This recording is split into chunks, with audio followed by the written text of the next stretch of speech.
সাত দফা দাবির ভিত্তিতে খোয়াই জেলা শাসকের কাছে ডেপুটেশন প্রদান করলেন ক্ষেতমজুর ইউনিয়ন। এদিন মূলত গৃহহীনদের পাকা ঘর প্রদানে জিও ট্র্যাকিং এর ক্ষেত্রে বৈষম্য বন্ধ করা, 200 দিনের রেগার কাজ ও 340 টাকা মজুরি প্রতিশ্রুতি পালন করা, রেগাই এবিপিএস পদ্ধতিতে মজুরি প্রদান বন্ধ করা, রাজ্যে বাতিল করা জব কার্ডগুলি পুনরায় চালু করা, প্রকল্পে কাজের দিন ও দৈনিক মজুরি বৃদ্ধি করা সহ আরো একাধিক দাবি দিয়ে এদিন ডেপুটেশন প্রদান করা হয়। কি জানাচ্ছেন সংশ্লিষ্টরা শোনাবো। তাতে আমরা যে দাবিটা আমরা এখন রাখছি, 1 নম্বর দাবির মধ্যে হচ্ছে গৃহহীনদের পাকা ঘর প্রদানে জিও ট্যাগিং এর ক্ষেত্রে বৈষম্য বন্ধ করতে হবে। জাস্ট আমি এগুলি করেই যাচ্ছি।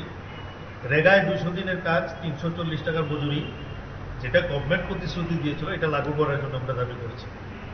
রেগায় এবিপিএস পদ্ধতিতে মজুরি প্রদান বন্ধ করতে হবে, কারণ রেগা কাজ করতে গেলে সকালে একবার ছবি তুলছে, বিকালে আবার ছবি তুলছে, তাতে করে আমাদের শ্রমিকদের অসুবিধা হচ্ছে। এই দাবিটা আমরা রাখছি। 4 নম্বর দাবির মধ্যে আমরা রাখছি রাজ্যে বেকার বাতিল করা জব কার্ডগুলো পুনরায় চালু করতে হবে। আমরা দেখছি অনেক জব কার্ড যারা কাজ করতে পারে ইচ্ছা কিন্তু সেগুলি বাতিল করে দেওয়া হচ্ছে। আমরা এগুলি পুনরায় চালু করার জন্য আমরা দাবি রাখছি। 5 নম্বর দাবির মধ্যে আমরা রাখছি নগর এলাকার মধ্যে যে টুয়েলভ প্রকল্প ছিল, বিগত সরকার যেটা চালু করেছিলেন, এটা প্রায় বন্ধের পথে। আমরা এটা লক্ষ্য করছি গ্রামীণ এলাকা, শহর এলাকার মধ্যেও অনেক শ্রমিক আছেন যারা এই কাজগুলি করতে পারেন।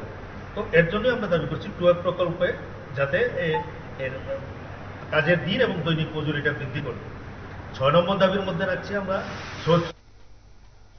আপনারা শুনলেন 7 দফা দাবি নিয়ে ডেপুটেশন খোয়াই জেলা শাসকের কাছে। এদিন ডেপুটেশন প্রদানকালে উপস্থিত ছিলেন অজয় ঘোষ, বিষ্ণুজিৎ দস্তিদার সহ অন্যান্যরা।